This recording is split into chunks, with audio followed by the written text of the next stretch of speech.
Subscribe करें और दबाएं बेल आइकन ताकि कोई खबर रह न जाए।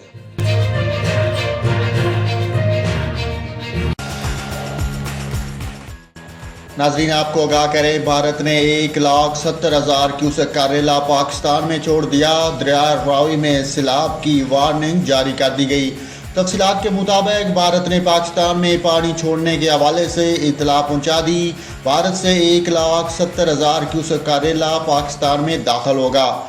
भारत के इंस वाटर कमीशन के अकाम ने पाकिस्तान को इतला दी। तर्जमान के मुताबिक PDMA ने मुतलका महकमों को अलर्ट जारी कर दिया। भारत ने UGH बराज के स्पेलवेज खोल दिए। उधर महकमा मौसमियात ने दरिया रावी में सैलाब की वार्निंग जारी कर दी। PDMA ने कहा है कि भारत ने उज बहरान से 1,71,797 क्यूसेक पानी छोड़ा है। दरिया रावी में दरमियाने से ऊंची सतह के सैलाब का इम्कान है। PDMA ने मजीद कहा कि गुजरांवाला, लाहौर और मुल्तान डिवीज़न के नदी नालों में तुगयानी आ सकती है। दरिया रावी से मुंसलिक नदी नालों में पानी की सतह बुलंद हो सकती है। तमाम अजला पेशगी इंतजामात मुकम्मल करें, मशीनरी और अमले को अलर्ट रखा जाए।